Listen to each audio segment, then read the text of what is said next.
térmico e também para locais como o Pampa Gaúcho, onde tem a 41 graus no verão e 10 negativo ou 5 negativo no inverno, com uma roupa que consegue conviver com todas essas mudanças térmicas. Então, a ecologia, a forma de falar das pessoas, tudo isso é produto de uma experiência histórica. Para eu padronizar a forma de falar, eu tenho que desrespeitar toda essa experiência. Se as pessoas no litoral do Brasil, porque a gente diz sempre, o nosso pescador fala assim. Aí a gente nota que no Rio Grande do Sul e no Nordeste os pescadores falam muito parecido. Se as pessoas no Rio Grande do Sul, no litoral do Brasil, forem falar como nós estamos falando agora, ninguém ouve ninguém. O litoral venta, as distâncias são enormes entre pescadores, então tem que falar assim. E é assim que eles falam. É uma constante, porque isso foi sendo desenvolvido.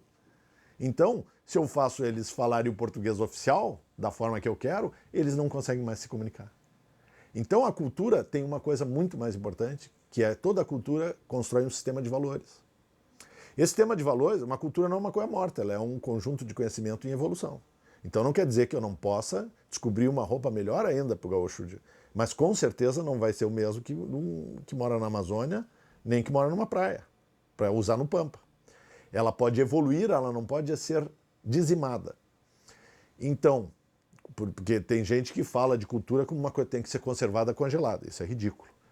Só que outra coisa é extirpar as culturas, porque junto com a cultura está o sistema de valores. E o que me preocupa na educação ambiental para viver uma vida plena? O teu sistema de valores tem que chegar à plenitude. Tu só consegue ser feliz através da plenitude do teu sistema de valores, da tua cultura.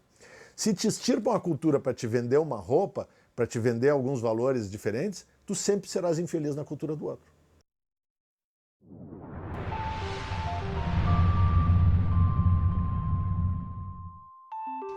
Energia é uma das principais fontes de degradação ambiental nos dias de hoje. Isso não era verdade há 5.000 anos, quando a humanidade dependia basicamente da energia dos ventos para movimentação de navios, cursos d'água que moviam rodas d'água e madeira, que era usada para aquecimento residencial e para a cozinha. Hoje, cada ser humano consome aproximadamente 100 vezes mais energia do que uma pessoa que vivia na época pré-histórica. E existem no mundo 6 bilhões de pessoas, de modo que o consumo de energia aumentou extraordinariamente nos últimos 5.000 anos. E, portanto, a energia facilmente disponível que os nossos antepassados distantes tinham não é suficiente. E por isso é que se utiliza, então, e que se começou a utilizar há cerca de 200 ou 300 anos atrás, carvão, depois petróleo, gás e, mais recentemente, energia nuclear. E acontece que essas fontes de energia, elas têm sérios efeitos no meio ambiente. Eles degradam o meio ambiente. E nos dias que correm, a utilização de combustíveis fósseis, carvão, petróleo, gás natural, que são as principais fontes de energia em uso no mundo, representam aproximadamente 60% a 70% de toda a degradação ambiental que nós enfrentamos hoje. Portanto, se nós queremos um mundo melhor, nós temos que usar essas energias de uma maneira mais sábia ou procurar substitutos, que a utilização de combustíveis fósseis muda também a composição da atmosfera. Ela está aquecendo, está tendo como resultado o aquecimento da atmosfera através do efeito estufa. E o efeito estufa vai acabar por mudar radicalmente o mundo em que vivemos, porque ele provavelmente levará ao desaparecimento das geleiras na Europa e, sobretudo, no Oceano Ártico e no Oceano Antártico, o que deverá elevar o nível do mar, possivelmente, de vários metros, o que representará um cataclisma sem precedentes na história da humanidade. E, portanto, as pessoas que se preocupam com educação ambiental precisam entender qual é a causa. Isto é, não basta apenas nós termos interesse em preservar as árvores ou preservar a qualidade das águas e do ar. É preciso entender o que está causando a degradação. E entendendo, como nós entendemos em boa parte, a gente pode atuar sobre as causas. E é o que está ocorrendo. Então, por exemplo, no lugar de utilizar carvão, derivados de petróleo e gás, as pessoas estão se movimentando para utilizar outras fontes de energia. E o Brasil tem um magnífico exemplo nesse caso, que é o uso do etanol, que é produzido a partir da cana-de-açúcar. Cana-de-açúcar é uma árvore, ela é renovável. A gente corta a árvore um ano, ela no ano seguinte já nasceu de novo. É como uma árvore qualquer que a gente poda e que renasce depois na primavera seguinte. E com o etanol, nós estamos substituindo gasolina no Brasil. E, portanto, estamos diminuindo os impactos ambientais. De modo que educação ambiental não é apenas uma parte da educação, não é como aprender latim ou ler os clássicos gregos, mas é algo que tem uma importância direta na qualidade de vida que nós temos. O que a maioria das pessoas está tentando hoje é um ataque tecnológico ao problema, né? Em vez de usar gasolina, usa etanol. É uma solução tecnológica, né? E muitos argumentam que, na realidade, nós estamos tendo esses problemas hoje porque nós estamos usando a energia de uma forma completamente pouco sábia. Isto é, nós consumimos demais, nós andamos demais de automóvel, nós deixamos as luzes ligadas de noite quando saímos do escritório e por aí fora. E que o que precisaria mudar são os seres humanos, precisaria mudar os hábitos de consumo. E isso é difícil de fazer, e é difícil de fazer sobretudo quando você é mais pobre, quando você tem carências. E como uma boa parte da população do terceiro mundo, inclusive do Brasil, é pobre e ainda precisa progredir, é difícil você pregar para eles hábitos mais austeros. Mas, além disso, tecnicamente, há perdas. Então, por exemplo, a energia elétrica que nós usamos aqui em São Paulo, de modo geral, não toda, mas quase toda, vem de Itaipu. Itaipu fica a mais de 1.000 quilômetros de São Paulo. E a transmissão de eletricidade de Itaipu para São Paulo sofre uma perda de aproximadamente 10% a 15%. Essa é uma perda, ninguém ganha com isso, é uma perda mesmo. E aí, naturalmente, existem tecnologias nos quais muita gente trabalha e que tem como finalidade evitar essas perdas. Olha, as tecnologias mais promissoras no momento são as tecnologias renováveis, porque elas não têm as consequências ambientais que tem o uso de combustíveis fósseis. Então, energia eólica, isso é a energia dos ventos, a energia fotovoltaica, em que se capta diretamente a energia do sol e se converte em eletricidade, ou a conversão de cana-de-açúcar em um combustível líquido. Essa é a área de vanguarda mais promissora. Ela ainda representa uma fração pequena da energia consumida no mundo, mas ela, a meu ver, é de fato a mais promissora. E, além disso, existem trabalhos em energia nuclear também, que oferece vários problemas de segurança e que ainda não foram resolvidos, mas é uma tecnologia de vanguarda. E há algumas tecnologias que devem continuar a ser investigadas, mas que não são tão promissoras assim. Exemplo, a utilização de hidrogênio, do qual se fala muito, a meu ver, não é uma tecnologia promissora. Mas, apesar disso, deve-se fazer pesquisas, porque justamente a finalidade da pesquisa é descobrir coisas que a gente não pode prever de antemão. A energia é uma grande questão, um grande potencial didático de utilização na escola pela complexidade que ela envolve. Ela é um dos estranguladores da sobrevivência do planeta, ela é a questão principal da sustentabilidade, ela está ligada ao aquecimento climático que está pela queima de combustíveis fósseis e ela traz dentro de si uma análise mais profunda, porque as análises que são feitas em geral são análises sempre setoriais e continuam sendo análises mecanicistas. Quando eu digo assim, hidrelétrica é a solução, quando eu digo energia eólica do vento é a solução, quando eu digo energia solar é a solução, de novo eu estou cometendo o mesmo erro daqueles que disseram que carvão era a solução, que disseram que energia nuclear era a solução. Por quê? a questão energética, em primeiro lugar, se nós tivéssemos uma energia absolutamente livre, né? Uma energia que tivesse uma fonte insuperável e que fosse barata, nós íamos detonar com o planeta muito mais rápido, porque todas as nossas máquinas onde nós utilizamos energia dissipam calor. E esse calor ia aquecer o planeta sem precisar queimar nada, mesmo que fosse uma energia ecológica. Então, a ecologia exige que não dissipemos tanto calor na atmosfera nem com as nossas máquinas. Então, nós temos que fazer máquinas mais eficientes. Nós temos que modificar a nossa forma de gastar energia também. Não basta a produção de energia. Nós temos a geração atual, jovem, quando sair do colégio, ela tem que estar preparada para pensar. Não é só fonte de energia, porque se nós tivéssemos fonte livre, o mundo já tinha acabado. Nós precisamos questionar o que realmente é importante para a vida, como gastar energia e criar, mesmo nessas coisas que são importantes, formas mais econômicas. Então, a ecologia nos ensina o seguinte: em primeiro lugar, toda concentração não é ecológica. Se eu criar uma grande central de solar, uma grande central eu tenho que criar a energia mais próxima do consumidor. Se fosse possível, a gente produzir energia como nós fazemos. A natureza, o que faz? Ela acumula e processa energia através do alimento em cada ser vivo. Cada ser vivo é a usina da energia que ele mesmo precisa. E é a energia mais limpa que nós conhecemos. Imitar isso é chegar o mais próximo. Por exemplo, então a energia solar é a solução, então nós vamos cobrir o mundo de coletor. Não é a solução. Toda a fonte de energia principal do planeta é solar. Ela gera os ventos, ela gera a solar direta, ela gera através da evaporação do ciclo da água a energia hídrica, né? As hidrelétricas.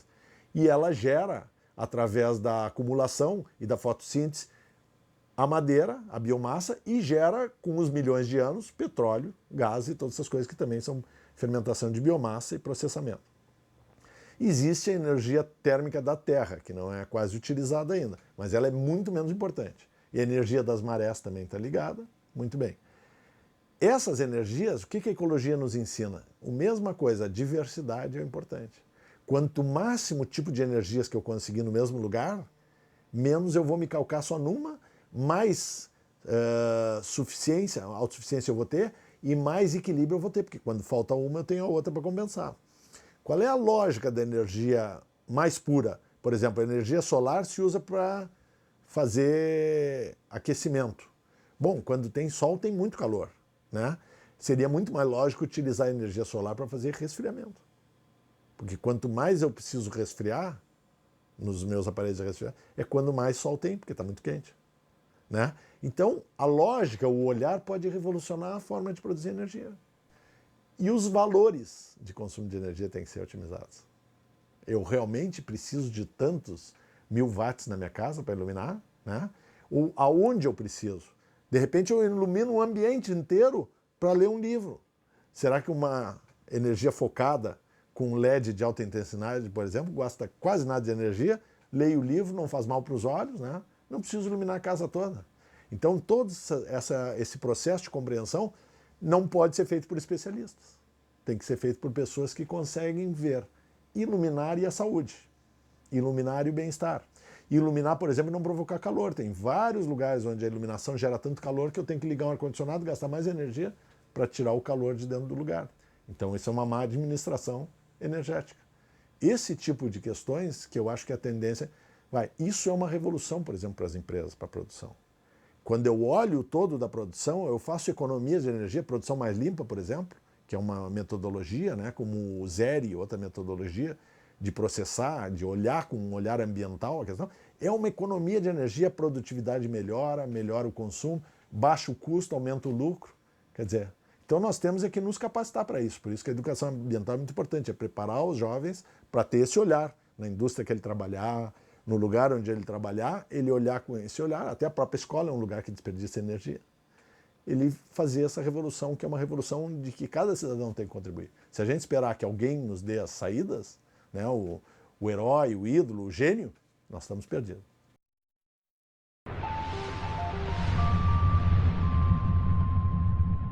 Por que o aquecimento global é importante? Porque a principal causa do aquecimento global é o uso do petróleo combustível fóssil. E a sociedade que nós vivemos é uma sociedade que ela vive fundamentalmente do petróleo. Ou seja, no momento que eu constato que o petróleo ele traz um impacto muito grande e se exige uma mudança na matriz energética, eu acho que nós vamos ter uma mudança que vai se refletir em vários pontos da nossa vida. Primeiro, do ponto de vista da geopolítica. Quer dizer, a mudança de matriz energética vai significar que o petróleo e o poder associado ao petróleo vai se transformar. Número 2, eu acho que tão importante quanto isso, é o reconhecimento que a humanidade está trazendo alterações dramáticas no planeta. Quer dizer, se até 92, até 72, quando nós temos a primeira grande conferência em Estocolmo, se coloca a dimensão planetária, mas ainda há dúvida, hoje não existe mais essa dúvida. Ou seja, cada um de nós, enquanto indivíduo, cada um de nós contribui com maior ou menor medida para um fenômeno que afeta o planeta.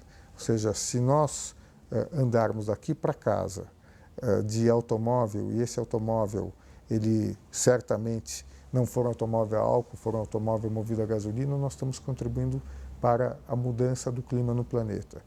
Essas constatações, que aparentemente são simples, eu acho que elas trazem uma mudança de relação da gente, do homem, da humanidade, com o próprio planeta e com a natureza.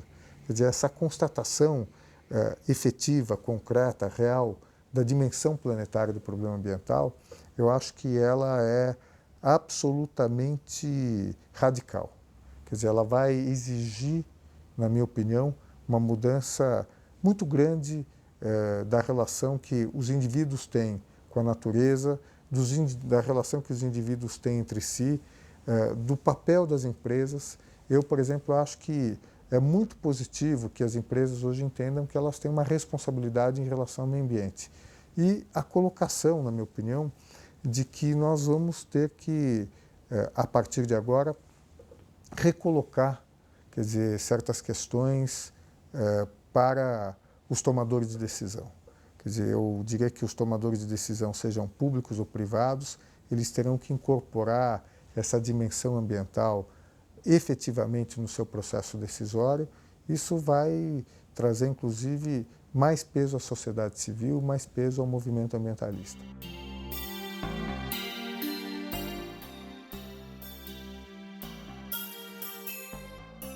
O que é o efeito estufa?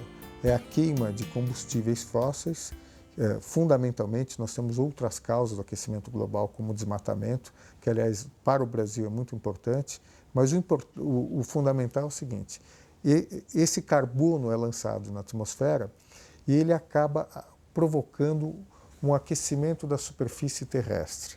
Ou seja, quanto mais carbono você lança, maior é o aquecimento global. E na década de 90, quer dizer, quando surge o buraco da camada de ozônio, se resolve se discutir novamente o chamado efeito estufa. O que é importante? Na década de 90, quer dizer, é formado o painel intergovernamental de mudanças climáticas, e esse painel, quando ele lança o seu primeiro relatório, ele diz o seguinte: olha, há muitas evidências que é a humanidade que está causando o aquecimento global, mas nós temos um pouco de dúvida. As consequências são consequências que vão se manifestar entre 300 e 500 anos. E nós não sabemos exatamente quais são as consequências. Hoje mudou dramaticamente esse quadro. Quer dizer, a comunidade científica praticamente, quase que por unanimidade, eu diria quase por unanimidade, ela reconhece que a humanidade é a grande responsável pelo aquecimento global. E se imaginava que esse fenômeno iria se manifestar num espaço de tempo de algumas gerações. O que nós estamos assistindo agora é o contrário, é a constatação de que alguns fenômenos já estão ocorrendo. Degelo no Ártico, quebra do ciclo hidrológico em vários países, inclusive o Brasil. Há muita discussão sobre o impacto do regime de chuvas, a começar pela seca que nós assistimos na Amazônia.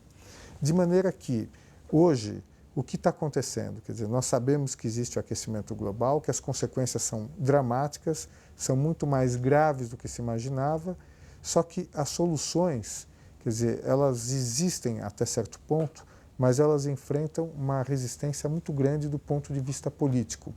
Por que elas enfrentam uma resistência do ponto de vista político? Que elas são transformações, na minha opinião, fundamentalmente de poder no mundo.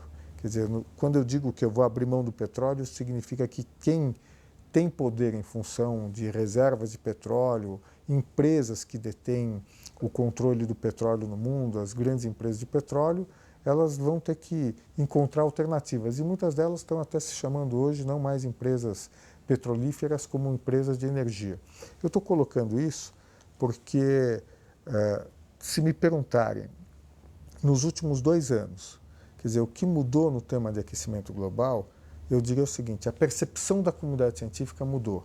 Se até 2 anos atrás havia ceticismo em relação ao aquecimento global, hoje a comunidade científica afirma, sem dúvida, que existe o fenômeno do aquecimento global, que as consequências são graves. E aqui até um comentário, quer dizer, se nós verificarmos que os ambientalistas falavam há 10 anos atrás, nós vamos ver que as consequências previstas pela comunidade científica hoje são muito mais urgentes e muito mais dramáticas do que eram há 10 anos atrás nas previsões dos cientistas. Quer dizer, se falava há 10 anos atrás de alarmismo dos ambientalistas, eu diria que os relatórios científicos mostram que não houve alarmismo, muito pelo contrário. Houve, eu diria que quase que uma má avaliação, ou seja, se subestimou os impactos do aquecimento global no planeta.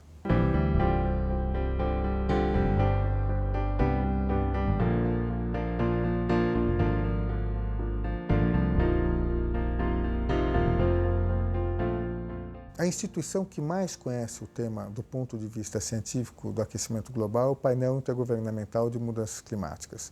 Ele foi criado no final da década de 80, ele reúne basicamente todas as pessoas, todos os cientistas e instituições que trabalham com o tema do aquecimento global.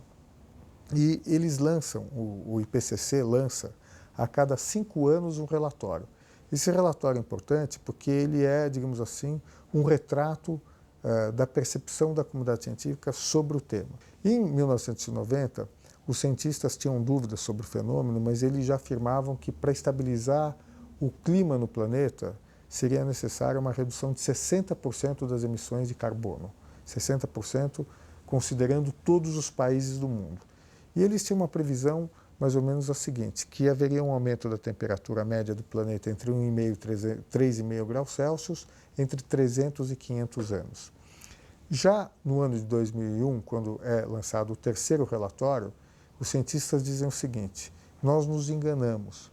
Nós nos enganamos porque nós afirmávamos que haveria um aumento de temperatura média entre 1,5 e 3,5 graus Celsius entre 300 e 500 anos. Nós achamos hoje, isso no ano de 2001, que esse aumento será entre 3,5 e 5,8 graus Celsius num período de 100 anos.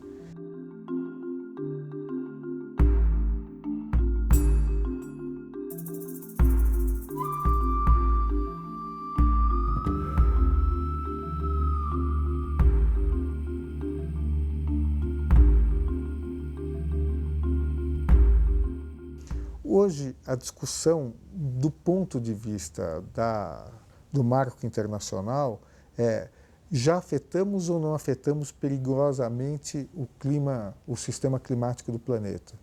E o relatório do IPCC, de certa maneira, afirma: já afetamos perigosamente o sistema climático do planeta.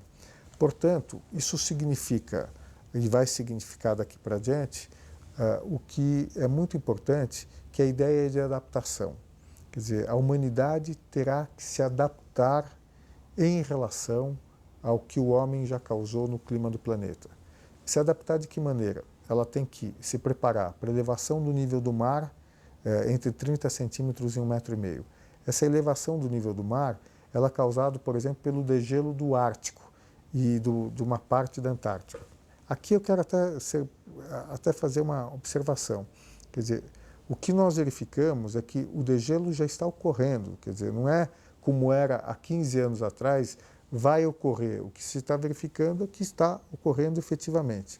Então, à medida que você tem o degelo do nível do mar, você tem, inclusive, uma contribuição grande de água doce nos oceanos, com a elevação do nível do mar e com impactos, inclusive, na vida do oceano.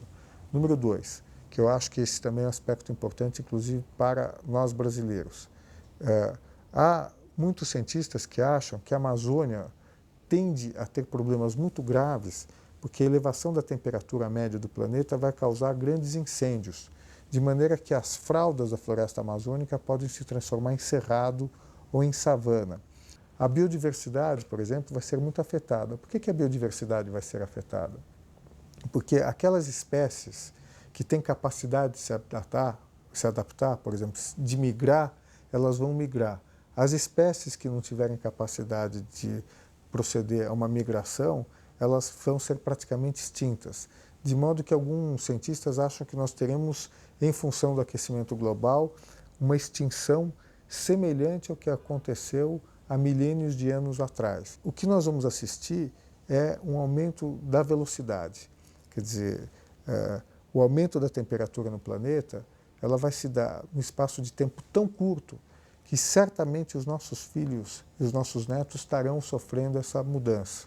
Há um ano, mais ou menos, a Unicamp publicou um estudo mostrando que ao longo de um século a temperatura média no estado de São Paulo e no Paraná subiu entre 1 grau e 1,5 graus. E isso foi levando à inviabilização progressiva da cultura do café. É uma coisa na qual não se presta atenção, que o café já foi o centro e a base da economia paulista e do norte do Paraná e que hoje não há praticamente café em nenhum desses dois lugares, porque o café está sendo obrigado a migrar para as regiões de maior altitude, para as montanhas de Minas Gerais, para ter temperaturas mais adequadas. Porque a temperatura mais alta, ela afeta a floração.